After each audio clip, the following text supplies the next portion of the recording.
Alors forcément, je pense que c'est une problématique pour l'ensemble des domaines européens, avec des taxations importantes sur les droits de douane.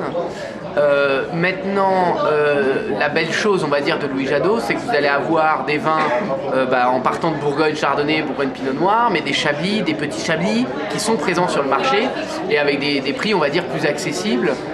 Et on n'est pas obligé tout de suite de partir dans les grandes appellations que nous faisons aussi, des Clos Vougeot, des Corton Charlemagne, des Chassagne Montrachet, Morgeau, Clos de la Chapelle du domaine du duc de Magenta. La Bourgogne, c'est très simple et très complexe à la fois. La Bourgogne, c'est finalement, on va dire, 4 cépages. Le Chardonnay et la Ligoté pour les blancs, le Pinot Noir et le Gamay pour les rouges, donc finalement plutôt simple de ce côté-là, avec une classification régionale, village, premier cru et grand cru. Chez Jadot, on a la chance de pouvoir produire un petit peu de tout, depuis Chablis jusqu'au Beaujolais. Donc on a ajouté Château des Jacques, qui est notre propriété à Romanèche-Thorin, sur l'appellation Moulin à Vent principalement. Qu'est-ce qui est magique en Bourgogne? Je pense que c'est la complexité, la mosaïque de nos terroirs et cet entêtement des civilisations à comprendre le terroir. Et ces mosaïques, il y a plein de petits producteurs, non? Et Louis Jadot, c'est un grand producteur de Bourgogne. Tout à fait. Louis Jadot fait partie certainement des 5 plus gros producteurs, des 5 plus connus de Bourgogne, avec pratiquement 150 vins différents. En fait, il y a énormément de micro-vinification. Puisque par exemple, je vous ai dit 150, et si on prend juste l'appellation Beaune premier cru, nous faisons 18 Beaune premier cru différents. Vous allez avoir effectivement une notion de terroir en fonction de là où vous êtes. Volnay Clos de la Barre, Centenay Clos de Malte, une identité d'un terroir particulier. Et nous, encore une fois, chez Jadot, on fait vraiment une intervention minimum dans la vinification. Et donc le plus important, c'est ce qui se passe sur notre terre et pas tant dans nos caves. Et si on parle de la Bourgogne, qu'est-ce qu'il y a de spécial à la Bourgogne dans ces terroirs? Je pense que c'est la compréhension des terroirs qui est incroyable. Dans la Bourgogne, ça fait plus de 1700 ans que les Français, d'une certaine manière, ou plutôt les Romains, puis les moines, puis les ducs, puis les négociants, au XIXe siècle, qui s'entêtent à comprendre les terroirs. La particularité de nos terroirs, c'est donc de la roche calcaire, de l'argile, et en fonction de là où vous êtes dans les coteaux, vous allez avoir plus ou moins d'argile ou de calcaire.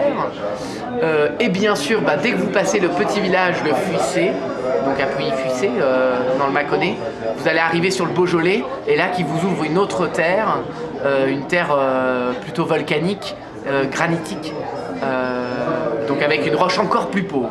Il y a un vin à côté du Beaujolais qui naissait avec de la Syrah. Ah, alors ça, il ne faut pas trop le divulguer puisque ce n'est pas encore autorisé par l'appellation.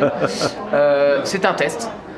Effectivement, donc au Château des Jacques, qui est donc notre domaine, le domaine qui appartient à Jadot depuis 1996, nous avons une parcelle qui s'appelle le Clos de Rochegrès, donc Moulin à Vent Clos de Rochegrès, 8 hectares en Gamay.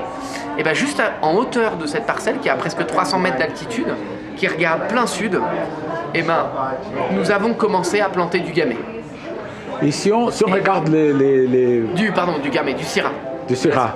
Oui, si on regarde la France, Beaujolais, c'est la route du Syrah. Saint-Amour, Juliénache, Sénache, Chéroux, Morgon, etc., Côte de Brouilly, et ensuite les coteaux lyonnais. Et donc, du coup, on ouvre la porte sur le Rhône, et notamment une belle partie de Syrah, avec les côtes rôties, etc. Et il y a encore des anciennes cépages en Bourgogne, des petits les Pinot Bureau, le Sassy, César.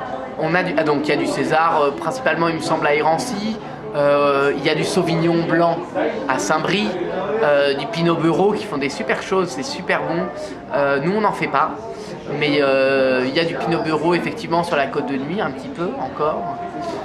Et sinon en cépage particulier, mais que nous faisons cette fois-ci, de la Ligoté, notamment sur l'appellation Bouzeron, où nous possédons quelques parcelles sur l'appellation Bouzeron et qui font de la Ligoté dorée. Vraiment quelque chose de très particulier. Et le réchauffement global affecte plus la Bourgogne? Eh bien écoutez, au Château des Jacques, dans le Beaujolais, nous avons vendangé 5 fois en août depuis 2001. 5 fois en août depuis 2001. Et si on regarde de 1901 à 2000, nous avions vendangé que 5 fois. Donc sur 5 fois en 100 ans et 5 fois en 19 ans.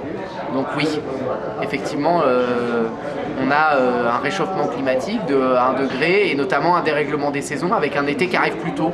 Et là aujourd'hui nous sommes par exemple en pleine période de débourrement en Bourgogne. Donc les bourgeons sortent. Mais par rapport à la qualité, on a des soucis ou non? Alors justement c'est un peu ça le problème de la Bourgogne, c'est que la qualité, on a des vendanges très très saines. Donc aujourd'hui, je vais même dire, avec le temps qui passe, on fait des très très beaux millésimes. 2015 a été magnifique, 2018 est grandiose, et pour une fois, du coup, cette fois-ci, avec du volume. Donc non, la qualité est là. Merci beaucoup. Merci. Santé. Santé.